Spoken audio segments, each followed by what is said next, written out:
दादी का summer camp. बिट्टी, अब उठ जाओ, 10 बजने को आए। कितना सोती है लड़की। मम्मी कभी प्यार से कभी खींच भरकर बिट्टी को जगाने की कोशिश कर रही थी। छुट्टियां हैं ना, सोने दो ना, वैसे भी जल्दी उठकर मुझे करना क्या है, कहते हुए उसने करवट बदलकर चादर को थोड़ा और ऊपर खींच लिया। दादी ने देखा तो मुस्कुरा दी। बिट्टी की गर्मी की छुट्टियां हैं। उसकी दादी गांव में रहती हैं।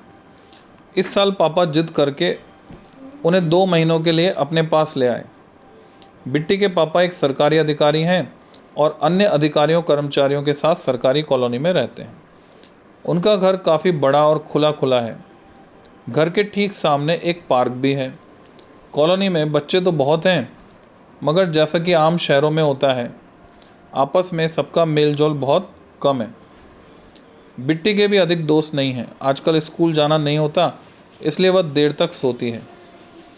उठने के बाद 100 नखरे करते हुए नाश्ता करती है और फिर टीवी के सामने जाकर जमकर बैठ जाती है। वहाँ से उठाओ तो वीडियो गेम खेलने लगती है। कुछ देर बाद मम्मी के मोबाइल से छेड़छाड़ करने लगती है। पूरा दिन बोर होती है, तब कहीं जाकर शाम को बिट्टी पार्क में चले जाती।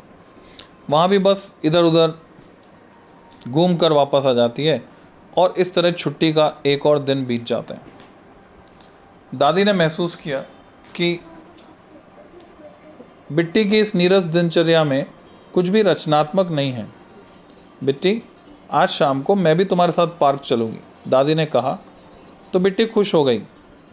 बिट्टी, बच्चों को मेरे पास बुलाकर तो ला, कल से हम पार्क में समर कैंप लगाएंगे, दादी ने कहा।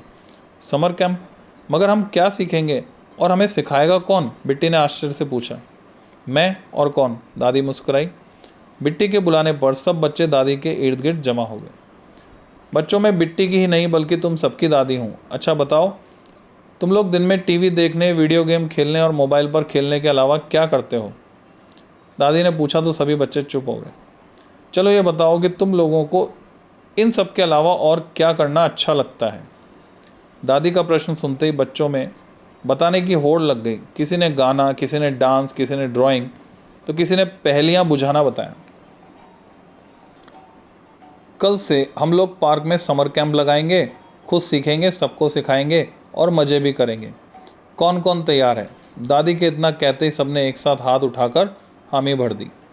तो ठीक है, मिलते हैं कल सुबह 8 बजे यहीं पार्क में, दादी ने कहा। दादी ने बिट्टी के पापा से कहकर कुछ बाल पत्रिकाएं और कुछ पुस्तकें मंगवा ली, ड्राइंग शीट और कलर भी। बिट्टी की मम्मी ने कुछ अच्छे गाने भी डाउनलोड कर दिए, पीने का पानी भी रख लिया और कुछ ताज़ा फल भी। अगले दिन सुबह सुबह ठीक समय पर सब बच्चे पार्क में जमा हो गए। दादी ने सबसे पहले बच्चों से तेज गति से 2 चक्कर पार्क के लगाने को कहा। जब बच्चे हाँफते हुए आए तो दादी ने उन्हें प्यार से बैठाया और फिर उनका मनपसंद रचनात्मक कार्य करने को कहा। कब 11 बज गए किसी को एहसास ही नहीं हुआ। मम्मी, तेज भूख लगी है, कुछ खाने को दो, घर में घुसते ही बिट्टी ने कहा तो मम्मी को हैरानी हुई कि खाने में नखरे करने वाली बिट्टी 2 पराठे गपागप खा गई। दोपहर को उसे नींद भी अच्छी आई। दादी का अनोखा समर कैंप चल निकला। कोई पेंटिंग करता, कोई कविता कहानी पढ़कर सुनाता, कोई क्रॉसवर्ड, कोई सुडोकू हल करता। अंत में सब किसी न किसी गाने पर मिलकर डांस करते।